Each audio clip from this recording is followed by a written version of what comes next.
அனைவருக்கும் வணக்கம். ஸ்ரீ ஆஞ்சநேய புராணம் பார்த்துட்டு இருக்கோம். அதுல இன்று 8வது சாப்டர் வரும்.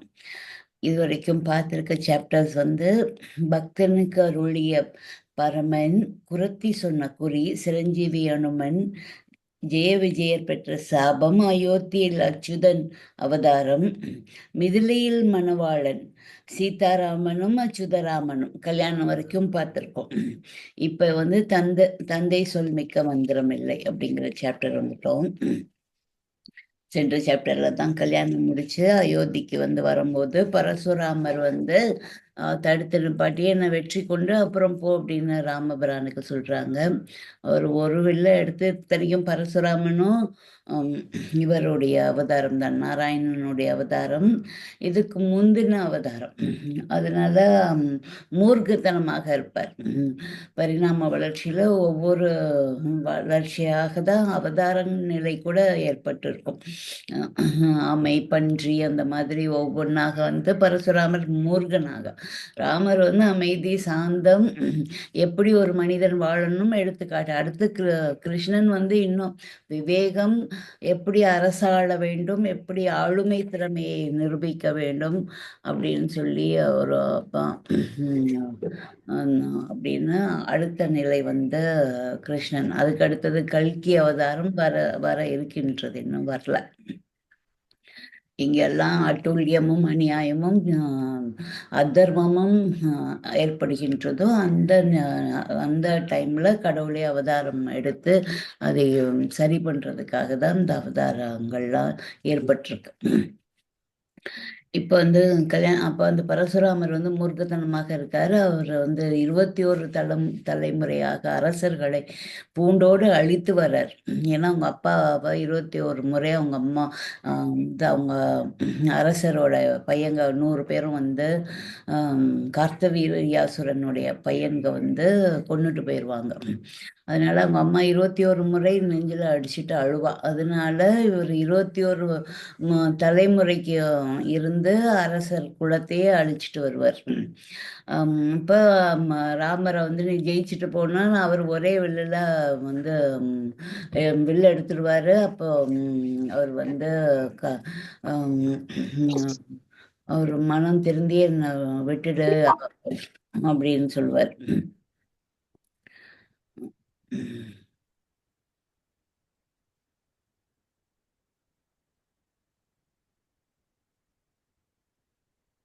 அவர் அம்பை எடுத்தோடனே அவர்கிட்ட இருக்க எல்லா அஸ்திரங்களையும் ஒன்று ஒன்றா தொலைச்சி வாங்கிடுவார்.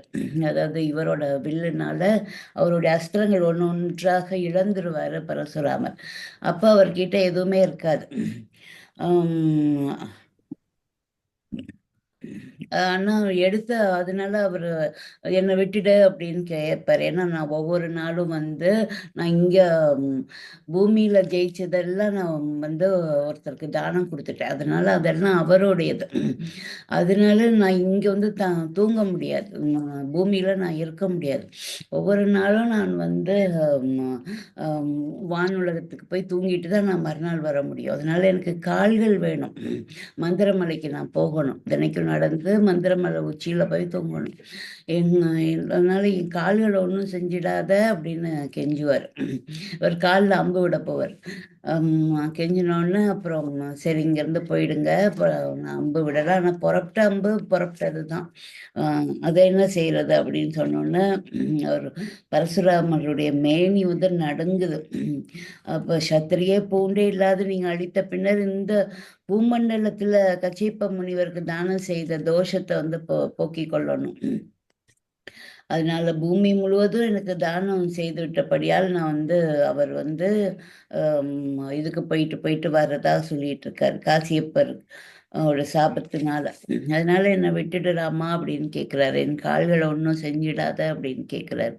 அதுக்கப்புறம் பரசுராமரோட ஸ்ரீராமபுரான் அதுக்கு சம்மதிச்சுட்டு அந்த பானத்தை விடுறாரு. அது பரசுராமருடைய புண்ணியத்தை கவர்ந்து கொண்டு ராமர் அவர் சொல்றாரு, பரசுராமர் தான் சொல்றாரு, என் கால்களை விட்டுட்டு நான் செய்த எல்லா புண்ணியங்களையும் உனக்கு நான் தந்துறேன் அப்படிங்கிறாரு. உடனே பானத்தை விட்டோன்னா அது பரசுராமரை வலம் வந்து அவர் செய்த புண்ணியங்களை எல்லாம் கவர்ந்து கொண்டு ராமபிரான் கிட்ட வந்து கொடுத்துருது. பரசுராமர் கிட்ட புண்ணியம் எல்லாம் போனோன்னு அவருடைய தேஜஸ், அழகு, அந்த வைப்ரேஷன் எல்லாம் அப்படியே குறைஞ்சிருது. நீ யாருன்னு எனக்கு தெரியும், அதனால் அது காரணமாக தான் நான் உன்னை வந்து வெளில வந்து எல்லாத்தையும் நான் உன்கிட்ட ஒப்படைச்சேன். அதுக்காக தான் நான் வந்தேன். என்னோடைய எல்லா எனர்ஜியும் உனக்கு கொடுக்கறதுக்கு தான் நான் வந்தேன். வந்த காரியம் எனக்கு நான் முடிஞ்சிருச்சு அப்படின்னு திருப்தியோடு என்னை நீ போக என்னை அனுமதிக்கணும் அப்படின்னு பரசுராமர் கேட்டுக்கிறாரு. சரி, ராமபிரானும் ஒத்துக்கிறாங்க. அதுக்கப்புறம் ஸ்ரீ பரசுராமரும் மகேந்திர மலைக்கு புறப்பட்டு போயிட்டு அங்கே அவரும் மகாவிஷ்ணுவின் அம்சம்தான். அந்த அம்சம் மீண்டும் ஸ்ரீமன் நாராயணன் ஆகிய ராமனே வந்து அடைய தான் இந்த நிகழ்ச்சி வந்து ஏற்பட்டதாக தேவர்கள்லாம் புகழ்ந்து கொண்டாடுறாங்க. அப்போ தசரதர் வந்து எந்த ஒரு இடையூறும் இல்லாமல் மணமக்களை எல்லாம் வந்து அயோத்திக்கு அழைத்துட்டு போறாரு. அங்கே மக்கள்லாம் எதிர்கொண்டு 4 பேருக்கும் இப்போ கல்யாணம் ஆயிருக்கு. 4 மணமக்களையும் மணமகன்களையும் வந்து அப்படி வரவேற்கிறாங்க. வீதியெல்லாம் ஒரே அழகிய தோரணங்களும் ஆனந்தமான ஒரு கொண்டாட்டமாக அயோத்தியே அப்படியே ஆனந்தமயமாக இருக்குது. இது வரைக்கும் நம்ம பார்த்துருக்கோம். இப்போ வந்து 8வது சாப்டர் வந்து பார்க்க போகிறோம். முதல்ல என்ன உரைநடை, என்ன எழுதியிருக்காங்க அப்படின்னு பார்த்துட்டு அதுக்கப்புறம் நம்ம அதை பற்றி பேசலாம். தந்தை சொல் மிக்க மந்திரமில்லை. ஸ்ரீராமன் சீதையோடு சகோதரர்களுடனும் ஆனந்தமாக அயோத்தியிலிருந்து வந்தான். ராமனுடைய பெருமையை எண்ணி எண்ணி மகிழ்ந்த தசரதர் குமாரனுக்கு முடிசூட்டி அவன் ராஜ்யபாரத்தை வகிக்கும் அழகையும் கண்டு கழிக்க விரும்பினார். ராஜகுரு வசிஷ்டரையும் மந்திரி சுபத்திரரையும் அழைத்து ஆலோசனை கேட்டார். அவர்களும் தசரதரை போன்று நாட்டு மக்களும் அதேதான் விரும்புவதாக தெரிவித்தனர். சாஸ்திரோக்தமாக நாள் பார்த்த முடிசூட்டு விழா வைபவத்துக்கான முகூர்த்தம் குறிக்கப்பட்டது.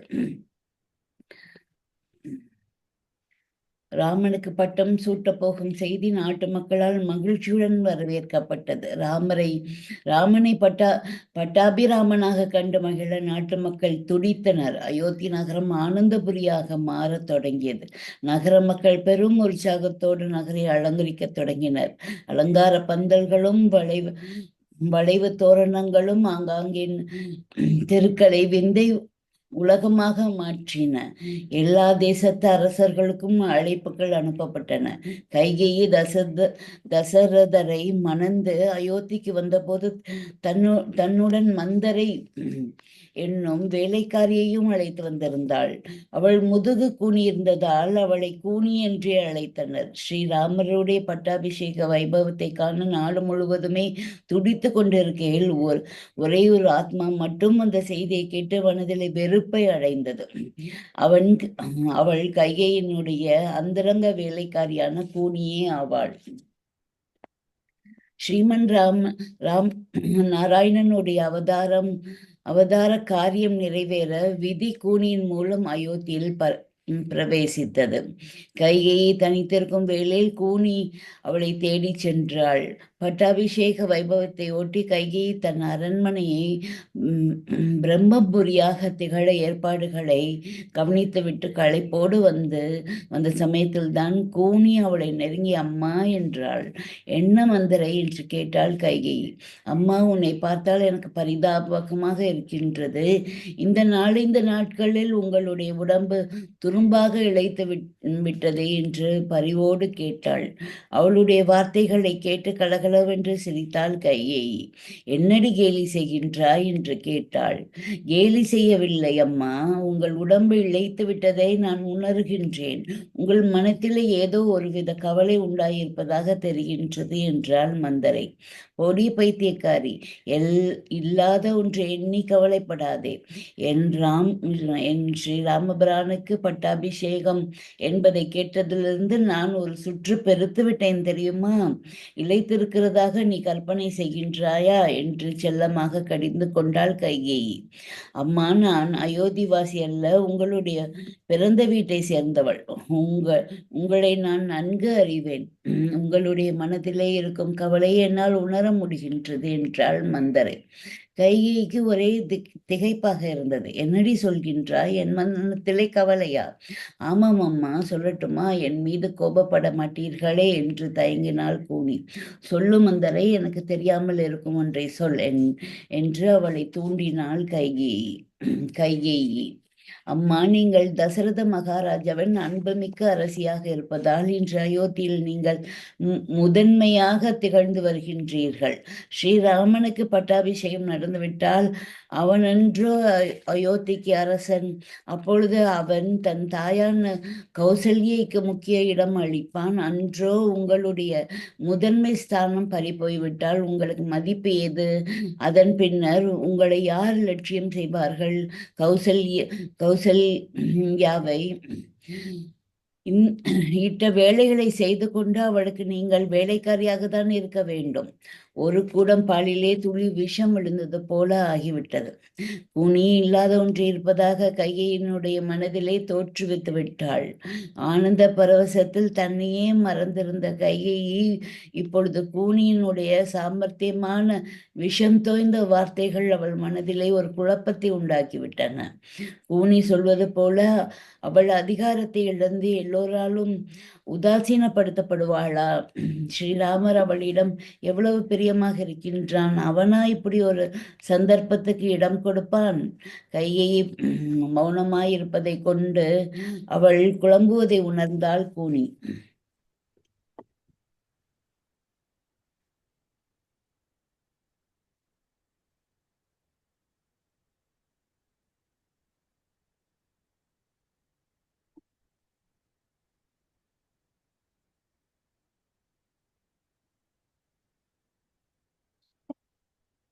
அம்மா, நான் தவறாக எதையும் சொல்லவில்லை. எங்கும் சாதாரணமாக நடப்பதையே சொன்னேன். நன்றாக நினைத்து பாருங்கள். முறைப்படி கௌசல்யை முதல் மனைவி. அவளே பட்ட மகிஷி என்ற அந்தஸ்துக்கு உரியவள். ஆனால் உங்களிடம் அரசருக்கு உள்ள அபரிமித அன்பின் காரணமாக நீங்களே அந்த அந்தஸ்தை பெற்று வருகின்றீர்கள். இதை பற்றி கௌசல்யை உள்ளூர வருந்தி கொண்டிருக்க மாட்டாளா? இப்பொழுது தனக்கொரு சந்தர்ப்பம் கிடைத்ததும் உங்களிடம் அவளுக்கு உள்ள வஞ்சத்தை காட்ட மாட்டாள் என்பது என்ன நிச்சயம்? இப்பொழுது கௌசல்யை நன்றாக தான் இருக்கின்றாள். நீங்கள் அவளை உதாசீனப்படுத்தவோ ஏசவோ செய்வதில்லை. ஆனால் அவள் உங்களை அவ்வாறு செய்ய மாட்டாள் என்பது என்ன நிச்சயம்? தன்னுடைய ஸ்தானம் பறிப்போய் விடாமல் இருக்க உங்களையும் பரதனையும் அவள் அடக்கி வைக்கவே பார்ப்பாள் அன்றோ? கூனியின் வார்த்தைகள் கைகையே மேலும் மேலும் குழப்பத்தில் ஆழ்த்தின. அவளால் எவ்வித சிந்தனைக்கும் வர முடியவில்லை. கூனி அவளை அவ்வாறு சிந்திக்க விடவில்லை என்று சொல்லலாம். மேலும் மேலும் சாமர்த்தியமாக பேசி அவள் மனதை மாற்றினாள். அம்மா, உங்களுக்கு நான் எடுத்து சொல்ல வேண்டிய தேவையில்லை. வரும் முன்பே காப்பவள்தான் புத்திசாலி. இப்பொழுது கூட நேரம் கடந்து விடவில்லை. நீங்கள் உங்கள் ஸ்தானத்தை நிலைப்படுத்திக் கொள்ளலாம் என்றாள் மந்தரை. என்னடி சொல்கின்றாய்? ஒன்றும் புரியவில்லையே. என்ன ஆபத்துக்கு வழிகாட்டுகிறாயோ தெரியவில்லையே என்று அழமாட்டாத குறையாக சொன்னாள் கைகேயி. அம்மா, ஆபத்துக்கு நான் வழிகாட்டவில்லை. வரப்போகும் ஆபத்தை தடுக்கவே வழி சொல்கின்றேன். பட்டாபிஷேகத்தை நடைபெறாது தடுத்து விடுங்கள். என்னடி பழிகாரி, ஏன் இப்படி பேசுகின்றா என்று சீறினாள் கைகேயி. அம்மா, ஆத்திரப்படாதீர்கள். ஸ்ரீராமனிடம் உங்களுக்கு உள்ள பிரியம் என் வார்த்தைகளை கேட்டதும் கோபமடைய செய்தது. ஸ்ரீராமன் முடிசூடுவதிலிருந்து தடுக்கப்பட வேண்டும். தங்கள் மகன் பரதன் சிங்காதனம் ஏற வேண்டும். அப்பொழுதுதான் உங்களுடைய உன்னத ஸ்தானம் நிலைக்கும் என்றாள் கூனி. கைகையை பொலபலவென்று கண்ணீர் வடித்தாள். எப்பேற்பட்ட அபவாதத்திற்கு என்னை ஆளாக்க ஆளாக சொல்கின்றாய், நடக்கக்கூடிய காரியமாகவாக சொல்கின்றாய் என்று வெறுப்போடு கேட்டாள். அம்மா, நான் உங்களுக்கு கடன்பட்டவள்தான். என்னுடைய இந்த தேகம் உங்கள் அரண்மனை உப்பை தின்று வளர்ந்தது. உங்களுக்கு சிறுமை ஏற்படுவதை காண நான் விரும்பவில்லை. நடக்கக்கூடிய காரியமாக இருக்கவே நான் சொன்னேன். முன்னர் ஒரு சமயம் தேவர்களுக்கும் அசுரர்களுக்கும் யுத்தம் ஏற்பட்ட போது தேவர்களுக்கு உதவ அரசர் சென்ற போது நீங்களும் உடன் சென்றது நினைவிருக்கலாம். யுத்தத்தில் தேரின் கடையாணி கழன்று விடவே நீங்கள் உங்கள் கையை சாமர்த்தியமாக உபயோகித்து அசம்பாவிதம் ஏற்படாது தடுத்தீர்கள். அதனால் அரசர் அளவற்ற சந்தோஷம் கொண்டார். அன்றைய தினம் உங்கள் முயற்சியாலேயே அரசர் யுத்தத்தில் வெற்றி காண முடிந்தது. வெற்றி பெற்றதற்காகவும் சாமர்த்தியமாக நடந்து கொண்டு அசம்பாவிதம் ஏற்படுவதை தவிர்த்ததற்காகவும் உங்களுக்கு 2 வரங்கள் கொடுப்பதாக அரசர் கூறினார். தற்போது எதுவும் தேவையில்லை என்றும் பின்னால் தேவைப்படும் சமயத்தில் 2 வரங்களையும் கேட்டு பெற்றுக்கொள்வதாகவும் நீங்கள் கூறியிருந்ததை மறந்திருக்க மாட்டீர்கள். அந்த 2 வரங்களையும் கேட்க இப்பொழுது சந்தர்ப்பம் வந்துள்ளது. கையை குறுக்கிட்டாள். மந்தரை, உன்னுடைய நோக்கமே எனக்கு புரியவில்லை. ஸ்ரீராமனிடம் உனக்கு என்ன துவேஷம்? ஏன் இப்படி இந்த நல்ல காரியத்துக்கு இடையூறு உண்டாக்குகின்றாய் என்று துக்கம் நெஞ்சை அடைக்க கேட்டாள். அம்மா, எனக்கு யாரிடமும் துவேஷம் கிடையாது. நீங்கள் நல்ல வசதியோடு எல்லோராலும் கௌரவிக்கப்படும் நிலையில் இருப்பதை பார்த்துவிட்டேன். அதே கண்களால் உங்கள் அழிவை காண விரும்பவில்லை. ராமன் அரசனாகிவிட்டால் அரசுரிமை அவன் சந்ததியாருக்கு போய்விடும். பரதன் என்றும் அரசனாக முடியாது. கௌசல்யக்கு நீங்கள் அடிமையாவது போல் பரதன் ராமனுக்கு அடிமையாக வேண்டியதுதான். அரசனுடைய அபிமானம் உங்களுக்கு உன்னத ஸ்தானத்தை கொடுத்துள்ளது. அதை இழக்க விரும்புகின்றீர்களா? சொல்லுங்கள். கௌரவம் மற்றும் சகல வசதிகளையும் இழந்து என்னை போன்ற ஒரு வேலைக்காரியாக விரும்புகின்றீர்களா? சொல்லுங்கள். அப்படியானால் அந்த பரிதாபமான காட்சியை காண நான் இங்கிருக்கவில்லை. இப்பொழுதே புறப்பட்டு விடுகின்றேன் என்றாள். கூனியின் வார்த்தைகள் கைகையின் மனத்தை அலையாய் செய்தது. திரும்ப திரும்ப அவள் வற்புறுத்தி கூறியதால் அம்மாதிரியான ஒரு நிலை தனக்கு வந்துவிடுமோ என்ற சந்தேகம் எழுந்தது. நியாயமாக பட்டம் ஸ்ரீராமனுக்கே உரியதாக இருக்கையில் அதை பரதனுக்கு கிடைக்க செய்வது எங்கனம்? கூனியாக எதிரில் நிற்கும் விதி கைகையை சிந்திக்கவே விடவில்லை. அம்மா, அரசரிடம் இப்பொழுது 2 வரங்களையும் கேளுங்கள். ஒன்று, ஸ்ரீராமனுக்கு பதிலாக பரதனுக்கு பட்டம் கட்டுமாறு கேளுங்கள். 2வது வரமாக ராமன் 14 வருடங்கள் காட்டிலே வாசம் செய்ய வேண்டும் என்று கேளுங்கள். திரும்பி வரும்போது 14 ஆண்டுகள் முடிவடைந்து விடுவதால் அனுபவ பாத்திரத்தை காரணமாக அரசுரிமை பரதனுக்கு நிலைத்துவிடும். கூனியின் தோள்களை பிடித்து குலுக்கிய கைகையை, அடி பாதகி, அயோத்தி மக்கள் என்னை விழியாலும் வார்த்தைகளாலும் சுட்டு பொசுக்கி விடுவார்களே என்று கலங்கினாள். அரசர் இருக்கும்போது எதுவும் நடந்து விடாது அம்மா. அப்படியே கோபப்பட்டாலும் போக போக சரியாகிவிடும். அரசர் வரும்போது ரொம்பவும் சோகத்தில் இருப்பதாக காட்டுங்கள். உங்கள் வார்த்தைகளுக்கு அவர் கட்டுப்படுவார். இவ்வாறு கூறிவிட்டு கூனி சென்றதும் கைகை தன்னுடைய ஏகாந்த கிரகத்துக்கு சென்று யோசனையில் ஆழ்ந்தாள். கூனியின் வார்த்தைகள் நன்கு வேலை செய்தன. கூனி எடுத்து காட்டியது போல தான் அந்தஸ்தை இழந்து கௌசல்யின் உத்தரவுக்கு காத்து நிற்க வேண்டிய நிலை வந்துவிடுமோ என்று பயந்தாள். அப்போது நல்ல விஷயங்கள் மனதிலே பதிய நீண்ட நேரம் எடுத்துக்கொள்ளும். கெட்ட விஷயங்களோ உடனடியாக மனதிலே பதிந்து விடுவதோடு மனம் முழுமையும் வியாபித்து நிற்கும். கொஞ்ச நேரத்திற்கெல்லாம் கைகையை உண்மையாகவே பயப்படத் தொடங்கிவிட்டாள். ஸ்ரீராமனுடைய பட்டாபிஷேகத்தை நிறுத்தி அவளை காட்டுக்கு அனுப்ப வேண்டும் என்ற நினைப்பு உண்டாயிற்று. தன்னுடைய அலங்காரங்களை கலைத்தால் சாதாரண புடவையை உடுத்தி கொண்டு கண்ணீரும் கம்பளையுமாக தலையை விரித்து கொண்டு மஞ்சத்திலே படுத்து கிடந்தாள். கைகையை தேடி வந்த தசரதர் அவள் ஏகாந்த கிரகத்தில் இருக்கின்றாள் என்பது அறிந்து பரபரப்புடன் அங்கு சென்றார். அங்கே அவளுடைய நிலையை கண்டதும் திடுக்கிட்டார். கையை இதென்ன கோலம், உனக்கு என்ன துக்கம் என்று கேட்டார். பெரிய மனைவியான அவளை அந்த கோலத்திலே காண்பது அவருக்கு வேதனையை அளித்தது. கைகையை விம்மியபடி பதில் பேசாது படுத்திருந்தாள். அவளை மெல்ல அணைத்தபடி, பெரியே, உன்னுடைய வேதனையை சொல்ல மாட்டாயா?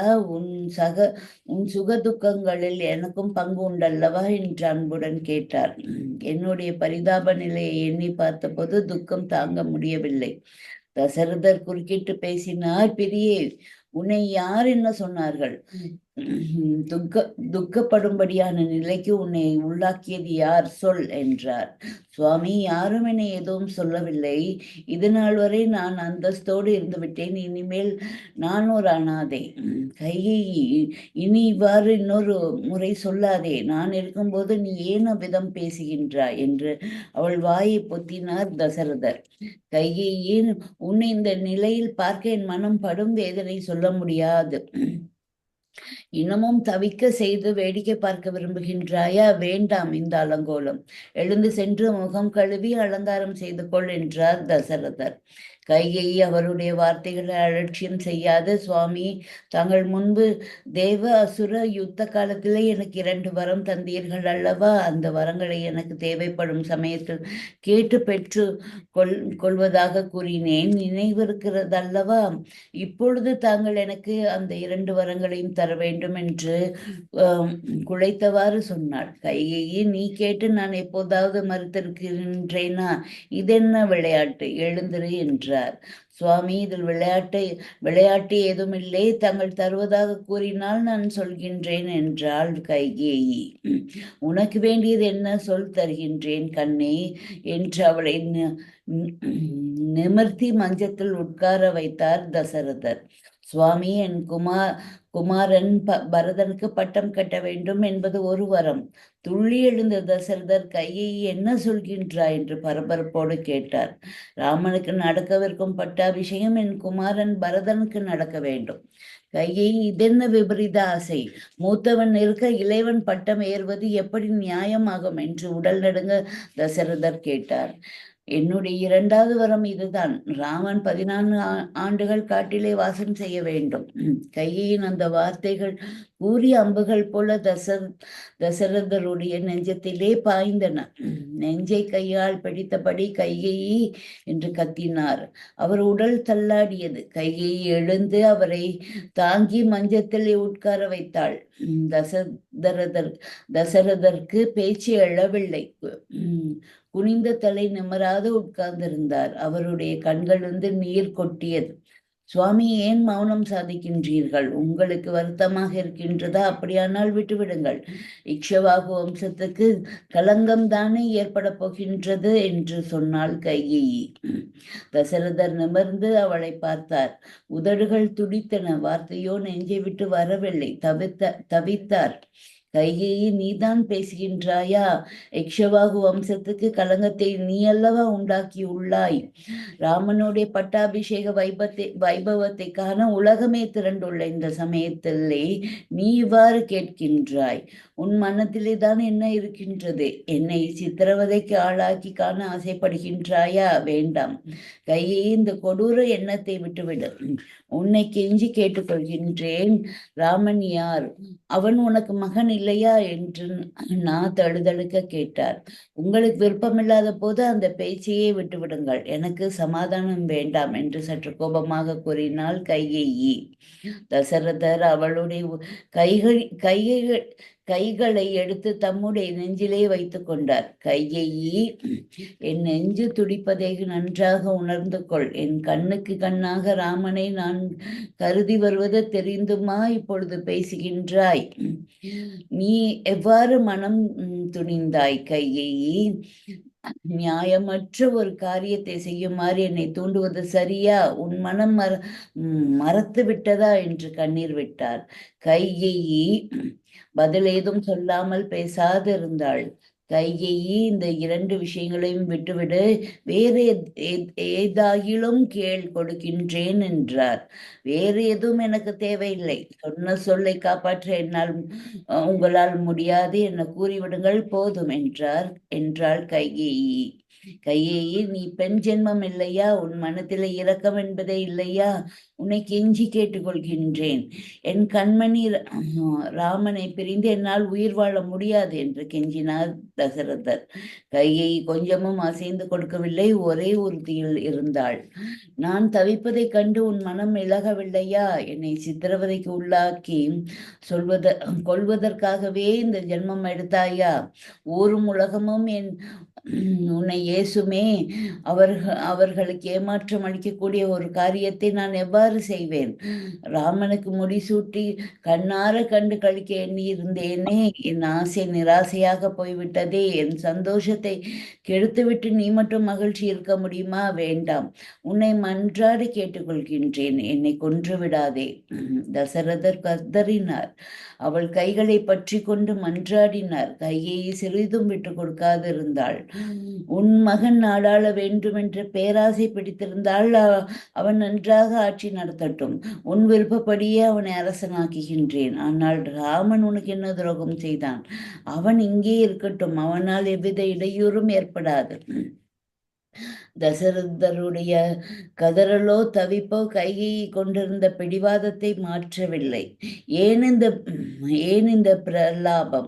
நான் கேட்ட 2 வரங்களும் எனக்கு இப்பொழுதே வேண்டும். கொடுக்க முடியுமா முடியாதா? ஒரே வார்த்தையில் பதில் சொல்லுங்கள் என்று கோபமாக கேட்டாள். ராமனை பிரிந்திருக்க வேண்டும் என்ற நினைப்பே அவர் மனதை வாட்டியது. அந்த சோகத்தை அவரால் தாழ முடியவில்லை. அப்படியே மயங்கி மஞ்சத்திலே விழுந்தார்.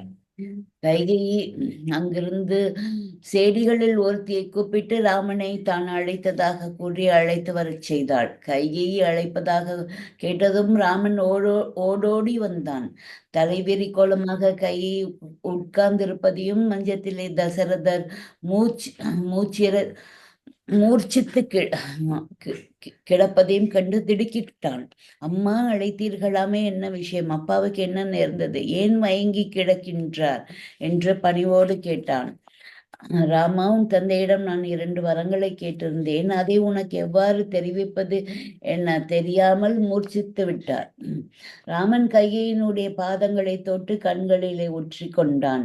என்னிடம் சொல்வதற்கு என்ன தயக்கம்? நீங்கள் சொல்லுங்கள், அதன்படி நடக்க நான் கடமைப்பட்டுள்ளேன் என்றார். உனக்கு பட்டம் கட்டுவதற்காக செய்யப்பட்ட ஏற்பாடுகளை நிறுத்தி அந்த முகூர்த்தத்திலே பரதனுக்கு பட்டம் கட்டுமாறு கேட்டேன். எனக்கு பரிபூர்ண சம்மதம். பரதன் கேகய தேசத்துக்கு போயிருக்கின்றான். நானே நேரில் சென்று அழைத்து வந்து பக்கத்தில் இருந்து முடிசூட்டி விடுகின்றேன் அம்மா என்றான். ராமா என்று குறுக்கிட்டாள் கையேயி. அம்மா, சொல்லுங்கள் என்றான் ராமன். பரதனுக்கு பட்டம் கட்டும்போது நீ இங்கு இருக்கலாகாது. 14 வருடம் வனவாசம் செல்ல வேண்டும் என்றாள். ராமன் கையை தசரதரையும் பிரதட்சிணமாக வந்து நமஸ்கரித்தான். அம்மா, தங்கள் வாக்கை நான் பக்தியோடு ஏற்று நடக்கின்றேன். அப்பாவிற்கு நான் அவருடைய வார்த்தைகளுக்கு ஏற்ப நான் நடந்து கொள்ள மாட்டேன் என்று சந்தேகமா? அவர் நினைவு பெற்று எழுந்ததும் நான் சந்தோஷமாகவே வனவாசத்துக்கு புறப்பட்டேன் என்பதை அவசியம் கூறுங்கள். அம்மாவையும் சீதையையும் பார்த்து ஒரு வார்த்தை சொல்லிக்கொண்டு புறப்படுகின்றேன். எனக்கு அனுமதி கொடுங்கள். சுமத்திரரை அழைத்து ரதத்தை தயாராக வைத்திருக்க சொல்லுங்கள் என்றான். கையை அவனை நிமிர்ந்து பார்க்கவும் தைரியம் இல்லாதவளாய் தலையை அசைத்தாள். கைகையினுடைய அரண்மனையை விட்டு புறப்பட்ட ஸ்ரீராமன் அரச கோலத்துக்கான உடைமைகளை களைத்துவிட்டு வனவாசத்துக்கு ஏற்ப மர உரிகளை அணிந்து கொண்டு தாயிடம் சென்றான். அவனை கண்டதும் கௌசல்யை திடுக்கிட்டாள். குழந்தாய், என்ன கோலம் இது என்று திகைப்புடன் கேட்டாள். ராமன் தாயை வணங்கினான். அம்மான், உங்கள் சகோதரியும் பரதனுடைய தாயுமான கைகேயி தேவியின் விருப்பத்துக்கு இணங்க நான் 14 ஆண்டுகள் வனவாசம் புரிய புறப்பட்டு செல்கின்றேன். ஆசிர்வதித்து அனுமதி கொடுங்கள் அம்மா என்று வேண்டினாள். ராமா, என்னடா சொல்கின்றாய்? ஆம், காட்டு காட்டுக்கா புறப்படுகின்றாய்? உன் தந்தை எங்கே? உனக்கு முடிசூட்ட நாள் நிச்சயித்துள்ள இந்த சமயத்தில் இதென்ன கோலம் என்று பதறினாள் கௌசல்யை. அம்மா, கைகேயி தேவிக்கு தந்தை 2 வரங்களை கொடுத்திருந்தாராம். அவற்றில் ஒன்றை பரதனுக்கு பட்டம் கட்டுமாறும், மற்றொன்றை நான் 14 ஆண்டுகள் வனத்திலே வாசம் செய்ய வேண்டும் என்றும் கேட்டு பெற்றார்களாம். இந்த செய்தியை என்னிடம் எவ்வாறு சொல்வதென அறியாது மிகுந்த சோகத்தில் மூர்ச்சித்துள்ளார். கௌசல்யை ஒன்றும் பேசாது பிரமை பிடித்தவளாய் நின்றிருந்தாள். அளவற்ற மகிழ்ச்சியில் திளைத்து கொண்டிருக்கையில் இப்படி ஒரு பேரிடி வந்து விழ போகின்றதென்று யார்தான் எதிர்பார்த்திருந்தார்கள்? அம்மா, உங்கள் மனம் எவ்வளவு தூரம் வருத்தப்படும் என்பதை நான் அறிவேன். இப்போதைய நேரம் வருத்தப்படுவதற்கு ஏற்றதல்ல. இக்ஷவாகு வம்சத்தின் திலகமாக போற்றப்படும் தந்தை தம் வாக்கை காப்பாற்றவில்லை என்ற அபகீர்த்தியை அடைவதற்கு நாம் இடம் கொடுக்கலாகாது. மக்களின் தேவைகளை அறிந்து அவர்களுக்கு உதவ அதிகாரிகளுடைய கூட்டம் நாட்டிலே எப்பொழுதும் இருக்கும். வனத்திலே ஆண்டவன் அருளை எதிர்பார்த்து தியானத்தில் ஆழ்ந்திருக்கும் சாதுக்களுடைய பாதுகாப்பு அவர்களோடு கூட இருப்பதும் தான் உத்தமம் என கடவுளால் எனக்கு அளிக்கப்பட்ட சந்தர்ப்பம் தான் இது. ஆகவே அம்மா, நான் வனத்துக்கு போவதால் நீங்கள் வருத்தப்படக்கூடாது. நம் குலப்பெருமையை நிலைநாட்டவும் தந்தை சொல்லை காப்பாற்றவும் நான் வனம் செல்கின்றேன். உங்களிடம் ஒரு வேண்டுகோளை பணிவுடன் தெரிவித்துக் கொள்கின்றேன். பரதனுக்கு இது விஷயமாக எதுவும் தெரியாது. அவனிடம் தாங்கள் கோபம் கொள்ளக்கூடாது. கைகேயி தேவியிடமும் தங்கள் பகைமை பாராட்டக்கூடாது. சோகத்தால் தந்தை மிகவும் பாதிக்கப்பட்டிருக்கின்றார். அவரை பார்த்து கொள்ளுங்கள். அவர் மனம் வருத்தம் படும்படி ஒன்றும் பேச வேண்டாம். ராமன் தாயை பணிந்து அவளுடைய பாதங்களை தொட்டு கண்களிலே ஒற்றி கொண்டார். கௌசல்யை என்ன பதில் சொல்வாள்? குமாரனை இழுத்து அணைத்து கொண்டு கண்ணீரை தாரை தாரையாக வடித்தாள். இதற்குள் செய்தி அரண்மனை முழுவதும் பரவிவிட்டது. கைகேயி விருப்பத்துக்கிணங்க ராமன் வனத்துக்கு புறப்பட்டு விட்டான் என்றும் பட்டாபிஷேகம் நின்று விட்டது என்றும் கேள்விப்பட்டு லக்ஷ்மணன் ஓடி வந்தான். அரச குலத்துக்கான அலங்கார ஆடைகளை களைத்துவிட்டு சாதாரண உடை உடைத்து வில்லும் அம்புரா துணியும் ஏந்தி கௌசல்யின் அரண்மனைக்கு வந்து ராமனை பணிந்தான். நீ எங்கேடா புறப்பட்டாய் லக்ஷ்மணா என்று கேட்டார் ராமர். நீ இல்லாத போது நான் இருப்பேன்னா? வனத்திலே உனக்கு வேண்டிய பணிவிடைகளை செய்து கொண்டிருக்க போகின்றேன் அண்ணா என்று பதில் அளித்தான் லக்ஷ்மணன். வேண்டாமடா லக்ஷ்மணா, நீ இங்குதான் இருக்க வேண்டும். அம்மா சுமத்திரை கேள்விப்பட்டால் எவ்வாறு துக்கிப்பாள் தெரியுமா? நீ இங்கிருந்து அம்மாவுக்கும் அப்பாவுக்கும் ஒத்தாசை செய்து வர வேண்டும் என்றார் ராமர். அண்ணா, அம்மாவிடமும் அனுமதி பெற்றே வந்துள்ளேன். உன்னோடு செல்ல அவளை சந்தோஷத்தோடு அனுமதி கொடுத்து விட்டார்கள் என்று சொன்னதோடு, நம் தாய் கைகேயி நான் உன்னோடு போகக்கூடாது என்று வரம் கேட்கவில்லையே. அப்படி கேட்டிருந்தால் நான் புறப்பட்டது தவறாகும். என்னை தடுக்காதே அண்ணா. கூட நான் வரத்தான் போகின்றேன், இது நிச்சயம். கண்கள் நீரை கொட்ட கௌசல்யா லக்ஷ்மண மன்னனை அருகில் அணைத்து கொண்டாள். ராமா, உன் நிழலை போல இருந்து வரும் லக்ஷ்மணன் உன்னை விட்டு பிரிந்து எவ்வாறு அயோத்தியில் இருப்பான்? அவனையும் அழைத்து செல்லென்றாள். அம்மா, அப்படியே செய்கின்றேன் என்று ஸ்ரீராமன் சீதையிடம் விடை பெற்று புறப்பட அவள் இருப்பிடம் வந்தார். அங்கும் செய்தி முன்னதாகவே எட்டியிருந்தது. அக்கணவனோடு ஆரண்ய வாழ்க்கையை மேற்கொள்ள தயாராக இருந்தாள் சீதை. அவளுடைய எளிய தோற்றம் ராமனுடைய கண்களிலே நீரை தருவித்தது. ஜானகி, உன்னை யாரும் புறப்பட சொல்லாதிருக்கையில் நீ ஏன் இந்த கோலம் கொண்டாய் என்று கேட்டார். சுவாமி, நீங்கள் காட்டிலே வசிக்கையில் நான் இங்கே சௌக்கியமாக இருப்பதா? இது பெண்களுக்கு அழகல்லவே என்றாள் சீதை. ஜானகி, நீயும் அரண்மனையில் பலவித சௌகரியங்களோடு இருந்தவள். அந்த சௌகரியங்கள் ஏதும் அங்கு கிடைக்காது. கட்டாந்தரையிலே படுக்கவும் கல்லிலும் முள்ளிலும் நடக்கவும் வேண்டியிருக்கும்.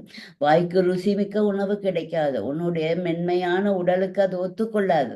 நீ அம்மாவுடன் இங்கேயே தங்கியிருப்பதுதான் நல்லது என்று அவள் தம்மோடு வருவதில் உள்ள கஷ்டங்களை எடுத்து சொன்னார். சுவாமி, என்னை மணக்கும் சமயத்திலே நீ நம் இருவருக்கும் சுக துக்கங்கள் யாவும் ஒன்றே எனக்கு கூறியதை நீங்கள் மறந்து விட்டீர்களா? நீங்கள் வனத்திலே கல்லிலும் முள்ளிலும் கால் கடுக்க நடந்தோம், கட்டாந்தரையிலே படுத்தும் பொழுதை கழித்து வருகையில் நான் இங்கே மஞ்சத்திலே படுத்து பணிப்பெண்கள் சாமரம் வீச ஆனந்தமாக தூங்கிக் கொண்டிருப்பதா? கற்புடைய மங்கையருக்கு கணவன் இருப்பிடமே சொர்க்கம் என கூறப்படுவதை நினைவு கூறுங்கள். தங்களை விட்டு ஒருபோதும் நான் பிரிந்து இங்கே இருக்க மாட்டேன். என்னையும் அழைத்து செல்லுங்கள். நதி தீரமோ வனாந்தரமோ மலை சரிவோ நீங்கள் எங்கு சென்றாலும் உங்கள் காலடியில் விழுந்து கிடப்பதே எனக்கு பரமானந்தம் என்றாள் சீதை. அவளிடம் காணப்பட்ட உறுதியை அறிந்த ராமன் அவளை விட்டு போவதென்பது இயலாத காரியம் என உணர்ந்தார். அவளை அழைத்து கொண்டு தாயிடம் வந்தார். அம்மா, எவ்வளவு சொன்னாலும் ஜானகி என் கூட புறப்படுவதாக பிடிவாதம் செய்கின்றாள் என்றார். கௌசல்ய சீதையை அருகில் அழைத்து அனைத்து உச்சி முகர்ந்தாள். அம்மா ஜானகி, உன்னை நான் தடுக்கவில்லை. தாராளமாக ராமனுடன் செல். ஆனால் ஒன்று, ராமன் இருக்கும் இடம் அயோத்தியன் கொண்டால் உனக்கு எவ்வித சிரமமும் தோன்றாது என்றாள். சீதை கௌசல்ய தேவியை பிரதட்சிணம் செய்து நமஸ்கரித்து ஆசி பெற்று ராமருடன் புறப்பட தயாரானாள். பின்னர் ராமர் சீதையுடன் லக்ஷ்மணனுடனும் கைகையின் அரண்மனைக்கு சென்று அவளிடம் சொல்லிக் கொண்டு புறப்பட்டார். வெளியே சுமத்திரர் ரதத்துடன் காத்திருந்தார். ராமன் புறப்படும் போது தசரதற்கு நினைவு திரும்பியது. ராமா, என்னை விட்டு போகின்றாயா? என்னை விட்டு போகாதே என்று சோகத்தில் கதறினார். தந்தையின் வார்த்தைகளை கேட்டு லக்ஷ்மணன் சிறிது தயங்கினான்.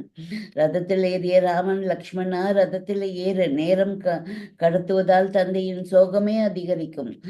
சுமத்திரரே, ரதத்தை கிளப்புங்கள் என்றார். தெருவின் இரு மருங்கிலும் மக்கள் கூடியிருந்தனர். துக்கம் தாங்காத அவர்கள் கண்ணீரை பெருக்கிக் கொண்டிருந்தது. ரதம் நகர்ந்தது. மக்கள் ராமா ராமா என்ற கதறியபடி ரதத்துடன் வந்தனர்.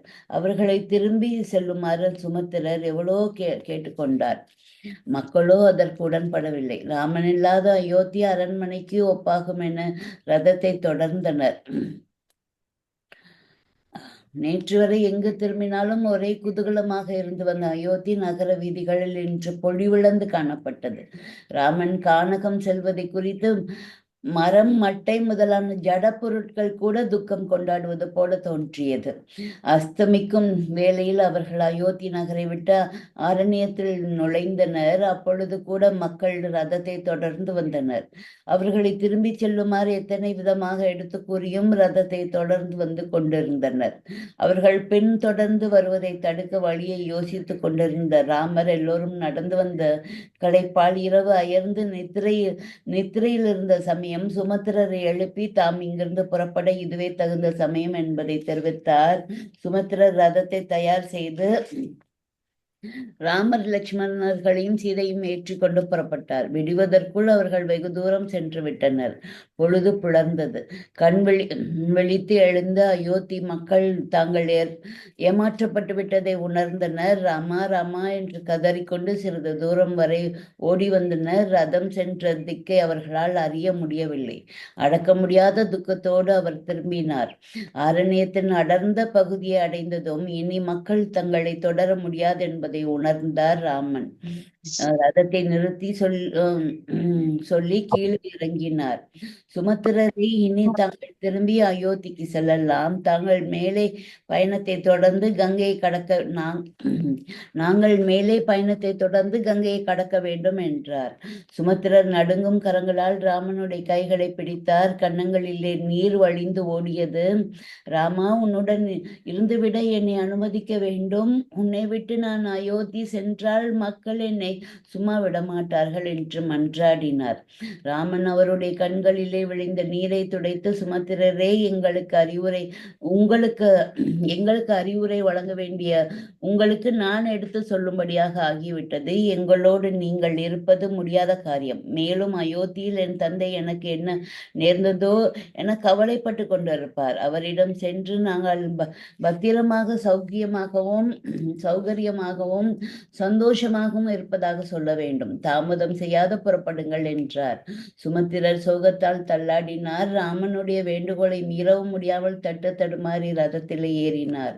ராமனை விட்டு செல்ல பிரியம் படாமல் குதிரைகள் கூட கிளம்ப மறுத்தன. ராமனை திரும்பி திரும்பி பார்த்தபடியே ரதத்தை ஓட்டி சென்றார் சுமத்திரர். இதோட 8வது சாப்டர் முடியுது. 9th சாப்டர் ஒரு பேஜ் தான், அதையும் சேர்த்து படிச்சிருவோம். உன்னோடு ஐவரானோம். சுமத்திரருடைய ரதம் கண்ணை விட்டு மறைந்தது. ஸ்ரீராமன் மனைவியுடனும் சகோதரனோடும் மேலே நடக்கலானார். அவர்கள் கொஞ்சம் நேரத்திற்கெல்லாம் கங்கை கரையில் உள்ள சிறுங்கி கோபுரத்தை அடைந்தார்கள். அங்கே வேடர் தலைவன் குகன் இருந்தான். சூரிய சந்திரர்களைப் போல ராமனும் லக்ஷ்மணும் வருவதை கண்டதும் அவன் அவர்களை வரவேற்று உபசரித்தான். கங்கையை கடந்த அக்கறையை அடைய வேண்டும் என்று அவர்களுடைய விருப்பத்தை அறிந்ததும் அவர்களை தானே ஓடத்தில் ஏற்றி சென்று அக்கறை சேர்ப்பதாக கூறினான். ஓடத்தில் செல்கையில் அயோத்தியில் எதிர்பாராத நடந்துவிட்ட நிகழ்ச்சிகளை அறிந்து குகன் மிகுந்த வருத்தத்தை அடைந்தான். மகானுபாவனான அந்த கருணாமூர்த்தி வனவாசத்துக்கு புறப்பட நேர்ந்ததை கேட்டு கண்ணீர் உகுந்தான். அக்கறையை அடைந்த ஓடத்திலிருந்து இறங்கியதும் ராமன் குகனை தன்னோடு சேர்த்து அணைத்து கொண்டார். அன்புள்ளம் கொண்டவனே, என் தந்தைக்கு நேற்றுவரை 4 பிள்ளைகளை இன்று உன்னோடு சேர்த்து நாம் ஐவரானோம் சகோதரா என்ற ஆனந்த பாஷ்பம் வடித்தார். கருணாமூர்த்தியின் அணைப்பிள்ளை கட்டுண்டு வெகு நேரம் குகன் தன்னையே மறந்து நின்றான். பின்னர் அவருடைய பாதங்களிலே விழுந்து வணங்கினான். ஐயனே, இந்த ஒரு பாக்கியத்தை அடைய நான் முற்பிறப்பில் என்ன நற்கர்மம் செய்தேனோ? கருணாகரா, காகுஸ்த ராமா பக்கத்திலேதான் பரத்வாஜருடைய ஆசிரமம் இருக்கின்றது. இரவு அங்கு தங்கி புறப்படலாம். சித்திரக்கூட பர்வதம் நீங்கள் தங்குவதற்கு ஏற்ற இடம். ஆசிரமம் அமைத்து கொண்டு வசிப்பதற்கு எல்லா வசதிகளையும் கொண்டது என்றான். குகனிடம் பிரியா விடை பெற்று புறப்பட்ட ராமன் பரத்வாஜரது ஆசிரமத்தை அடைந்தார். இரவு ஆசிரமத்திலே தங்கி முனிவரால் உபசரிக்கப்பட்டார். பின்னர் அங்கிருந்து கிளம்பி சித்திரக்கூட பர்வதத்தை அடைந்தார். மனத்துக்கினிய சோலை ஒன்றில் பர்ணசாலை அமைத்து கொண்டு தங்கினார். இது 9th சாப்டர் முடிஞ்சிருச்சு.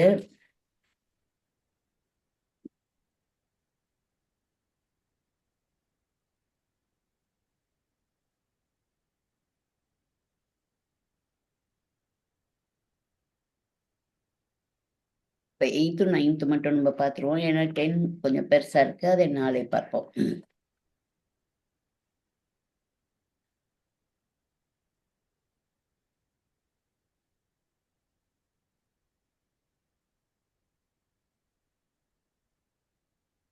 ராமருக்கு 16 வயசு கல்யாணம் பண்ணி கூட்டிகிட்டு வந்தாச்சு. அதே சமயத்தில் தசரதர் மற்ற 3 பையன்களுக்கும், லக்ஷ்மணன், பரதன், சத்ருகன் 4 பையன்களுக்கும் ஒரே டைமில் கல்யாணம். சீதையோட சித்தப்பா பொண்ணுங்களை ஊர்மிளை மற்றும் இன்னும் 2 பெண்கள் அவங்களையும் இவங்க தம்பிகளுக்கு கல்யாணம் பண்ணியாச்சு. 4 மணமக்களையும் அழைத்து கொண்டு அயோத்திக்கு ஆனந்தமாக இருக்கையில் பரதனுடைய அந்த விவரம் இதில் போடலை. ஆனால் நம்ம கம்பராமாயணத்தில் படிச்சிருக்கோம். அது பரதனுடைய அம்மா தாத்தா சுமத்திரையின் அப்பா பரதனோட சிறிது காலம் இருக்கணும் அப்படின்னு விருப்பப்பட்டு ஆள் அனுப்பி கூப்பிட்றாங்க. அதனால தசரதர் பரதனை அவங்க அப்பா அம்மா தாத்தா வீட்டுக்கு போயிடுறார், அனுப்பி வச்சிருக்காங்க. அங்க பரதனும் சத்ருகனும் அங்க போயிடுறாங்க. அப்போ இங்கே ராமருக்கு பட்டாபிஷேகம் செய்து அழகு பார்க்கணும் அப்படின்னு இவருக்கு ஆசையாக இருக்கு தசரதருக்கு. அதை தெரிவித்தோன்னு நாள் பார்க்குறாங்க. அப்போ இந்த இந்த நாளில் வச்சிடணும் இல்லை அப்படின்னு சொல்லி நாள் குறிக்கப்படுது. இல்லைன்னா அதுக்கப்புறம் அந்த கெட்ட காலம் ராமபிரானுக்கு ஆரம்பிப்பதாக அதை யூகிச்சராரு அந்த இவர் அவங்களுடைய குல குருவான வசிஷ்டர். அப்படின்னோடனே இந்த டைமில் அவங்கள நீங்கள் எடுத்த முடிவு சரிதான் அப்படின்னு சொல்லிட்டு தசரதர்கிட்ட வசிஷ்டர் சொல்லி அந்த நாளை வந்து சீக்கிரமாக உடனே மறுநாள்னு போட்டிருப்பாங்க. கம்பராமாயணத்தில் மறுநாளே வந்து பட்டாபிஷேகம் செய்வதாக நாள் அறிவிக்கப்படும். அப்போ இதில் ஆனால் 3-4 நாட்கள் அப்படின்னு போட்டிருக்காங்க. அதுக்கப்புறம் நாள் குறிக்கப்பட்டதாக. அதுக்கப்புறம் வந்து அங்கே அலங்கார வேலைகள் எல்லாம் கைகை பார்த்துட்டு வராங்க. அதுக்குள்ள ஏற்பாடுகளை எல்லாம் செய்கிறாங்க. பட்டத்து மகரிஷி வந்து மகிஷி வந்து கௌசல்யாவாக இருந்தாலும் அவங்க தான் முதல் மனைவி. ஆனால் தசரத மகாராஜாவுக்கு இந்த இளைய மனைவியான கைகையை தான் ரொம்ப பிடிக்கும். இவங்க 2வது மனைவி, சுமத்திரை தான் 3வது மனைவி. கைகையை தான் ரொம்ப பிடிக்கும். இவங்க இருக்க அரண்மனைக்கு தான் வந்து அவர் வந்து தங்கெல்லாம் வருவார். அங்கெல்லாம் எப்பயாவது தான் போவார். ஆனால் இங்கே தான் மிகுந்த நேரம் கழிப்பார் அவர். ஏன்னா இந்த மனைவி எங்கே பிடித்தம் இருக்கோ அங்கே தானே இருக்க முடியும். அதனால இங்கே வந்து இருப்பார். அப்போ இந்த கூனின்னு மந்தரை அப்படிங்கிற ஒரு அவ கல்யாணம் பண்ணி வரும்போது தாய் வீட்டிலேருந்து வேலைக்காரியாக வந்திருப்பா. இவளுடைய அந்தரங்கமான வேலைகளை எல்லாம் மந்தரை தான் செய்வா, கூடவே இருப்பா. அப்போ அவ வந்து இவ களைப்போட சுமத்திரை வந்து உட்காரா, எல்லா வேலைகளையும் பட்டாபிஷேகத்துக்கான வேலைகளை எல்லாம் பார்த்துட்டு வந்து உட்காரையில், களைப்போட வந்து உட்காரையில் கூனிக்கு ஏன் என்ன கோபம் அப்படின்னு இதில் போட்டிருப்பாங்க கம்பராமாயணத்தில். வந்து சிறு பையனாக ராமபிரான் இருக்கையில் அவள் முதுகு கூனி இருக்கிறதுனால அதில் அந்த கல் விட்டு எறிவார். அவள் முதுகில் பற்றும். அப்போ எல்லா பசங்களும் சிரிப்பாங்க. அவர் அறியாத வயதில் தெரியாமல் செய்த தவறு அது, அதனுடைய விளைவு. அது மட்டும் இல்லை, ராமபிரான் காட்டுக்கு போய் அவர் பிறந்த நோக்கமே அதுதானே, அசுரர்களை கொல்ல வேண்டும். அந்த விதியும் சேர்ந்து கொண்டு இவ மனதில் வக்கரத்தையும் கெட்ட எண்ணங்களையும் கூனியின் மனதில் உண்டாக்குது.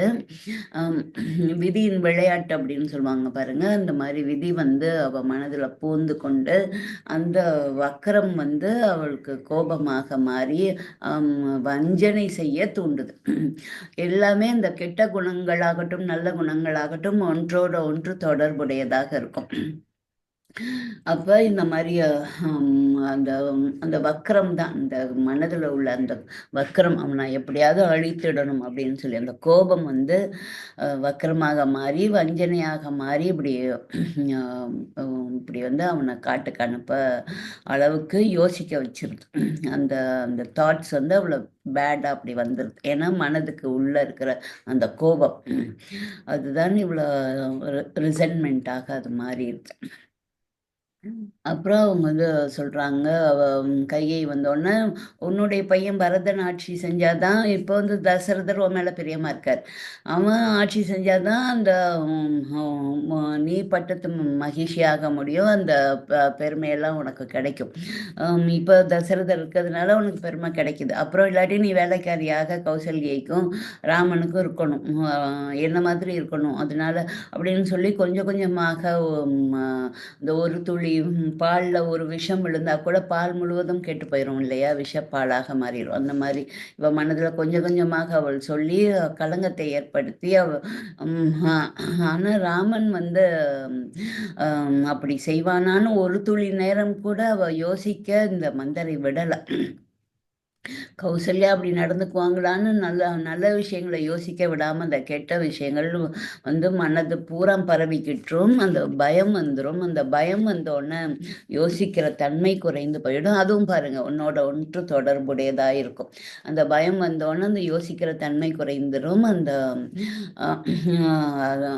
அந்த பயம் வந்து மனது பூரா வியாபித்து பரவி அந்த நல்ல சிந்தனைகளை தடுத்து இந்த கெட்டது அவங்க சொல்கிறத அப்படி செயல்படுத்த வச்சிருது. இவளும் வந்து அவர் அவர் சொல்லியறா, உனக்கு ஏற்கனவே ராமபிரான் இவர் தசரதர் வந்து 2 வரங்கள் கொடுத்தாங்க, கூனி சொல்றா கைகேயிட்ட. அதனால அந்த 2 வரங்கள் வந்து அவர் வந்து தேவாசுரர்களுக்கு போர் நடந்தப்ப அந்த ரதத்துல உள்ள அச்சாணி முறிந்துருச்சு, நீ கைகளை தாங்கி அந்த ரதத்தை அப்படியே பிடித்து கொண்ட, அதனால சாதுரியமாக நீ நடந்து கொண்டதுனால உன்னை பாராட்டி தசரத மகாராஜா உனக்கு 2 வரங்களை கொடுத்தாரு. நீ அப்ப அந்த வரங்கள் எனக்கு தேவையில்லை, சமயம் வரும்போது கேட்டு வாங்கிக்குவதாக நீ சொன்ன, இப்ப அந்த சமயம் வந்துருச்சு, நீ அதை கேட்டு வாங்கிக்கோ அப்படின்னு சொல்றா. என்ன வரங்களை கேட்குற, எப்படி அதை சாத்தியப்படுத்துறது அப்படின்னா அதுக்கு வழியையும் கையையே சொல்லி கொடுத்துறா. கைகைக்கு மந்தரையே சொல்லி கொடுக்குறான், வேலைக்காரி ஆகிய கூனியே சொல்லி கொடுக்குறான். ஒன்று பரதனை வந்து நீ ராஜாவாக்கணும்னு கேட்டுக்கோ, இன்னொரு வரம் வந்து ஆம், ராமரை 14 ஆண்டுகள் காட்டுக்கு அனுப்பிடணும்.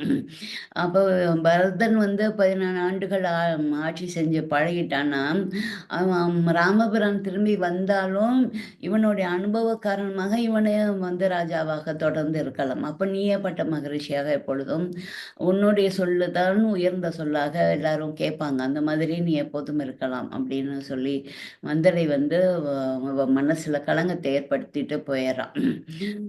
போனோடனே இவ அப்படியே யோசிச்சுட்டே இருக்கிறா. அந்த கெட்ட எண்ணங்கள் பெருக பெருக பெருக அது வியாபித்து நிற்கின்றது மனது பூரா. அதுதான் சரி அப்படின்னு தோணுது.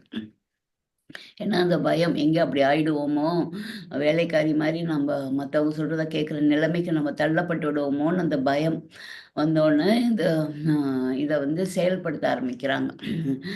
கவலையோடு இருக்கிற மாதிரி முடியெல்லாம் விரித்து போட்டுட்டு அப்படியே தரையில் படுத்து கிடப்பாங்க. இதெல்லாம் கம்பராமாயணத்தில் இருக்கும். அப்போ ராஜா வந்தோடனே துடிச்சிருவார், தனக்கு பிடித்தமான மனைவி வந்து இப்படி கிடப்பதை பார்த்தோன்னே. என்னாச்சு, யாரும் ஒன்று எதுவும் சொன்னாங்களா? இல்லை, யாரும் என்ன எதுவும் செய்யல.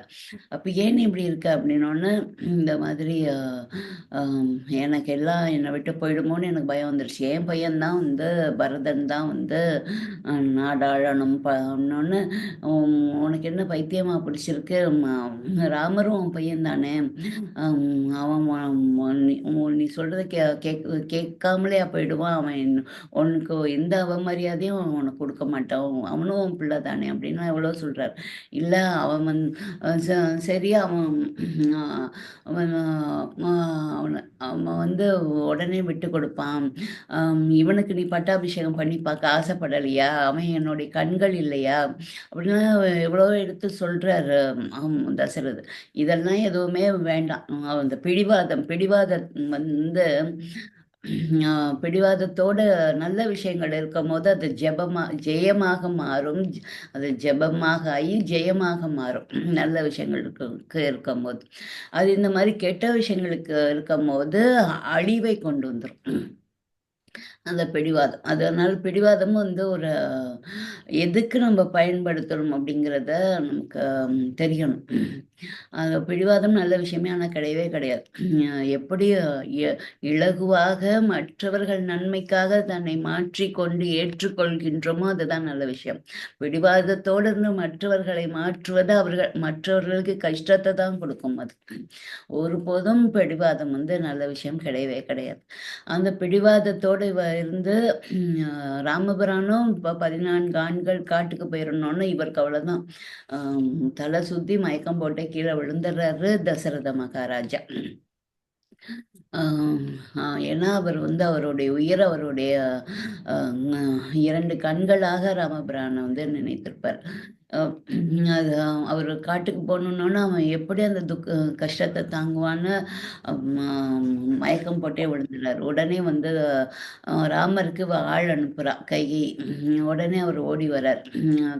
கம்பராமாயணத்தை எழுதியிருக்கோம், அவருக்கு வந்து பால் அபிஷேகம் செய்து நீர் அபிஷேகம்லாம் செய்து மஞ்சள் இதெல்லாம் பூ எல்லாம் நல்ல வாசனை பொருட்கள் எல்லாம் பூசி அலங்காரம் பண்ணிக்கிட்டு இருப்பாங்களாம் பட்டத்து ராஜ ராஜாவாக்குறதுக்கு அவரை அழைத்து வர்றதுக்காக வேதங்கள்லாம் ஓதி அதெல்லாம் அங்கிட்டு நடந்துகிட்டு இருக்குமா. அங்கே அவர் குளித்து வந்து அவரை குளிப்பாட்டி வந்து வச்சு இதெல்லாம் பண்ணிக்கிட்டு இருக்கையில ஆள் வருமா. ஆள் வந்தோடனே கையை கூப்பிட்றாங்கன்னா அது எல்லாத்தையும் அப்படியே நிப்பாட்ட சொல்லிட்டு ஓடி வருவாராம். அடுத்த நிமிஷம் இங்கே இருப்பாராம். இன்னும் இவ இருக்கிற கோலத்தையும் அப்பா கிடக்கிற கிடையையும் பார்த்து என்ன நடந்துச்சு சொல்லுங்க அப்படின்னு காலில் தொட்டு கும்பிட்டு கேட்குறாரு. இந்த மாதிரி நான் 2 வரங்களை கேட்டேன், அது எதுனாலும் அதை கேட்டோன்னு உங்ககிட்ட எப்படி அதை சொல்றதுன்னு இப்படி மூர்ச்சித்து கிடக்கிறாரு உங்க அப்பா அப்படின்னா, அது எதுனாலும் என்கிட்ட சொல்லுங்க. அது அப்பா சொன்னா என்ன, நீங்க சொன்னா என்ன, 2ம் எனக்கு ஒன்று தான் அப்படின்னு சொல்வார் ராமபுரன். அப்படின்னோடனே கைகை வந்து அந்த மாதிரி பரதன் நாடாளன் உடனே நான் வந்து அவங்க தாத்தா வீட்டுக்கு போயிருக்காரு, அங்கே நான் போய் உடனே கூட்டிட்டு வந்து அவரை பட்டத்து ராஜாவாக்குறேன் அப்படின்னு ராமபுரம் சொல்றான். இல்லை, அவன் பட்டத்து ராஜாவாகும்போது நீ இங்கே இருக்கக்கூடாது, நீ காட்டுக்கு 14 வருஷம் போயிடணும்னு. உடனே நான் செய்கிறேன் அப்படின்னு சொல்லிட்டு இது அப்பா சொன்னா என்ன, நீங்கள் சொன்ன என்ன, நீங்கள் சொன்னாலே அப்பா சொன்ன மாதிரி தான் எனக்கு அப்படின்ட்டு 2 பேரையும் வலம் வந்து வணங்கிட்டு அங்கேருந்து புறப்பட்டு அவருடைய ஆடைகளை எல்லாம் ராஜாவாக போகிற பட்டத்து ராஜாவாக போகிற ஆடைகள் அனைத்தும் போட்டிருப்பாரு. அனைத்தையும் களைந்துட்டு மரத்தாலான உரி அதை வந்து மரத்தால் செய்யப்பட்ட ஆடையை வந்து போட்டுக்கிட்டு அம்மா கிட்ட சொல்லிக்க போறாரு. அம்மா கிட்டே மனைவி கிட்டே சொல்லிட்டு போறப்பறேன்னு கைகிட்ட சொல்லிட்டு வந்துடுறாரு. அம்மாட்ட போய் அம்மா தவிச்சு போயிடுறாங்க இந்த கோலத்துல பார்த்தோன்னா. ஆனா நீங்க வந்து எப்போதும் பரதன் கிட்ட என்ன பிரியத்தோட இருப்பீங்களோ அதே பிரியத்தோட இருங்க. இது கௌசல்யா அம்மா கிட்டேயும் அப்படியே இருங்க, நீங்க அப்பாவை பார்த்துக்கங்க நீங்க அப்படின்னு சொல்லிடுறாங்க.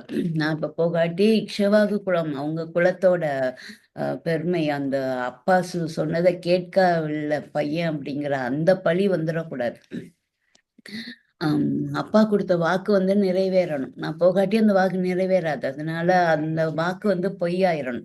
அப்ப அதை உண்மையாக்கணும். அந்த வாக்கை வந்து உண்மையாக்கணும். அதனால வந்து இப்போ கண்ணகி வந்து மழை பெய்யணும் அப்படின்னு சொன்னால் அது மழை பெய்யும். மழை வந்து அதை உண்மையை ஆக்கிரும். ஏன்னா அவங்க அந்த உண்மையோடே இருந்து வாழ்ந்துக்கிட்டே இருக்கும்போது அந்த பொய் கூட உண்மையாயிடும்.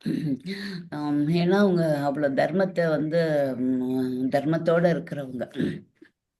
அதனால அப்பா சொன்ன வாக்கு வந்து உண்மையா இருக்கணும், அது பொய்யாயிடக்கூடாது. நான் போறது தான்மா சரி, நீங்க அப்பாவை பார்த்துக்கங்க அப்படின்னு நமஸ்காரம் பண்ணிட்டு வந்துடுறாரு. இதெல்லாம் கேள்விப்பட்டு லக்ஷ்மணனும் அங்கே வந்து மர உரி ஆடையை போட்டுட்டு வந்துடுறாரு. உன்னை விட்டு நான் இருக்க மாட்டேன்னா, நான் வர்றது நிச்சயம் அப்படின்ட்டுறாரு. அப்புறம் அம்மா சொல்றாங்க, கௌசல்யா சொல்றாங்க, அவன் நிழல் போல உன்னோட இருக்கிறவன், அவன் எப்படி உன்னை விட்டு இருப்பான், அவனையும் கட்டி அணைத்து அவன் போறதுக்கு வந்து உத்தரவு கொடுக்குறாங்க கௌசல்யா. ஏன்னா மகனையும் பார்த்துக்குவாங்க, சந்தோஷமா ஒருத்தருக்கு ஒருத்தர் துணையாக இருப்பாங்க அப்படின்னு சொல்லிட்டு. இன்னொரு பக்கம் ஊர்மிளை வந்து அங்கே விடப்பட்டு விட்டுட்டு போயிடுவான். ஏன்னா இங்கே உள்ள பாசம் பிணைப்பு அண்ணனோட.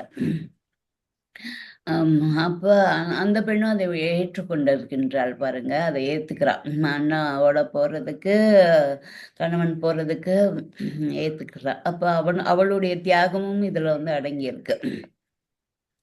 இதெல்லாம் கேள்விப்பட்டோன்னா இந்த மாதிரி நிகழ்வுகள்லாம் நடந்தது, அரண்மனையில் நடக்குதுன்னு சீதாதேவிக்கு கேட்டோன்னு ஜானகிக்கு அவங்களும் வந்து அந்த மர உரியை போட்டுட்டு அவங்களும் கிளம்பியிருக்காங்க. உறுதியோடு சொல்கிறாங்க, உங்கள் கணவன் இருக்கும் இடத்துல தான் நான் இருப்பேன். அது இவர் எவ்வளோ எடுத்து சொல்கிறாரு, காட்டில் இருக்கணும், வனாந்திர காடுகளில் இருக்கணும், அங்கே கல்லுலே முள்ளுலே நடக்கணும், இங்கே மாதிரி வேலைக்காட்கள் எல்லாம் கிடையாது, ருசியான உணவு கிடைக்காது, கிடைக்கிறத சாப்பிட்டுக்கிட்டு இருக்கணும், எதனாலும் சரி நீங்க எங்க இருக்கீங்களோ அங்கதான் நான் இருக்கணும் அப்படின்னு சொல்லிட்டு.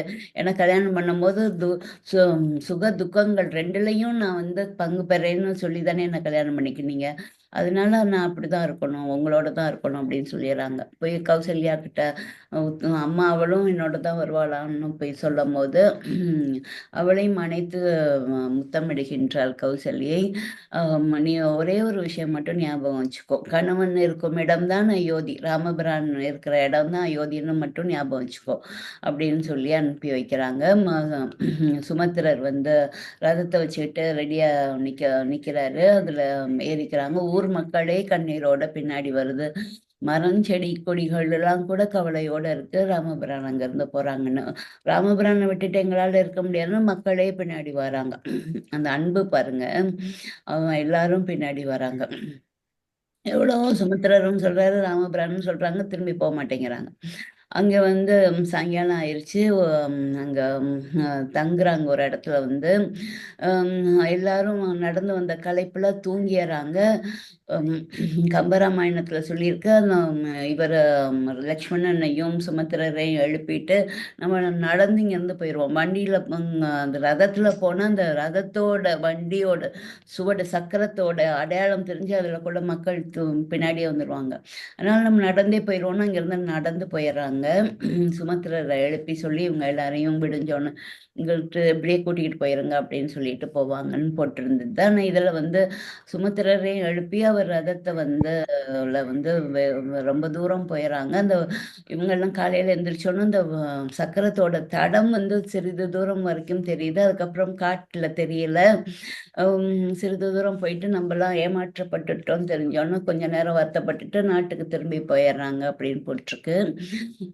அப்புறம் ரொம்ப தூரம் போனோன்னு நிப்பாட்டி சுமத்திரரையும் வந்து திரும்பி அனுப்பி வச்சிடறாரு. அவங்க போக மாட்டேங்கிறாங்க. இல்லை, நாங்கள் சந்தோஷத்தோட நாங்கள் நல்லா இருக்கோன்னு நீங்கள் அப்பாட்ட சொல்லணும், அதுக்காகனாச்சும் நீங்கள் போங்க அப்படின்னு சொல்லி அனுப்புறதாக போட்டிருக்காங்க. அதுக்கப்புறம் வந்து சித்திரைக்கூடம் அப்படிங்கிற இடத்துக்கு போகணும். போகிற வழியில் வந்து பரத்வாஜருடைய ஆசிரமம் இருக்கு. அங்கே போய் தங்கி இருந்துட்டு நாங்கள் திரும்பி வரும்போது ஒரு நாள் வந்து இங்கே இருக்கிறேன் அப்படின்னு சொல்லிட்டு அவர் அங்கே இருக்க சொல்கிறாரு. இல்லை, மக்கள் அப்புறம் தேடி இது பக்கத்தில் இருக்கிறதுனால வந்துடுவாங்க, நாங்கள் கங்கை கரையை தாண்டி அங்கிட்டு போயிடுறோம் அப்படின்னு சொல்லிட்டு அங்கே பரத்வாஜர் ஆசிரமத்திலேருந்து புறப்பட்டு கங்கை கரை ஓரத்துக்கு போகிறாங்க. அந்த 9வது சாப்டர் குகன் அங்கே சந்திக்கிறாங்க. அவர் தான் அந்த அந்த இடத்துக்கு தலைவர். அந்த அந்த அதனால அவர் ஓடம்லாம் வச்சிருக்காரு. கங்கை இந்த கரையிலேருந்து அந்த கரைக்கு கொண்டு போய் விடுவார். அவர் நடந்த நிகழ்ச்சிகள் எல்லாம் கேள்விப்பட்டு இவர் அவருடைய பாதங்களை எல்லாம் அவர் கழுவி விட்டு அப்படி உபசரிப்பார். தேனும் தினைமாவும் கொடுத்து இதில் ஷார்ட்டாக போட்டுட்டாங்க அந்த சாப்டரு. ஆனால் அது பெரிய சாப்டரு கம்பராமாயணத்தில்.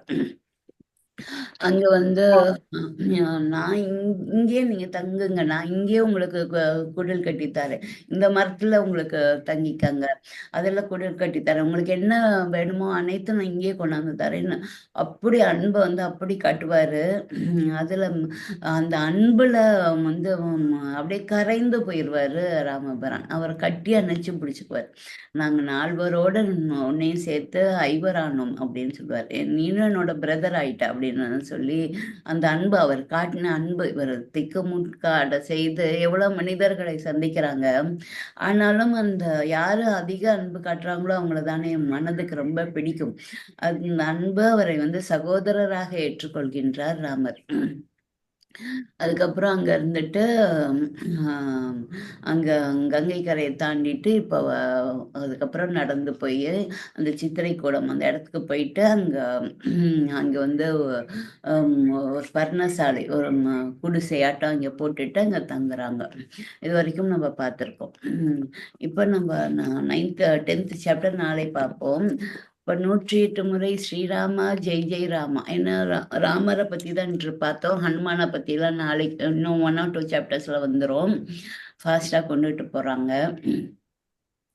அதுக்கப்புறம் ஸ்ரீ ஹனுமானுடைய ஜெயம் சொல்வோம். இப்போ வந்து ஸ்ரீராமா ஜெயராம், ஸ்ரீராமா ஜெயராமா அப்படிங்கிறத வந்து ஸ்ரீராமா ஜெயராமா, ஸ்ரீராமா ஜெயராமா ஜெய ஜெயராமா, ஸ்ரீராமா ஜெயராமா ஜெய ஜெயராமா அப்படின்னு நம்ம இப்போ சொல்ல போகிறோம். 108 முறை சொல்லிட்டு கிளாஸை முடிச்சுக்குவோம்.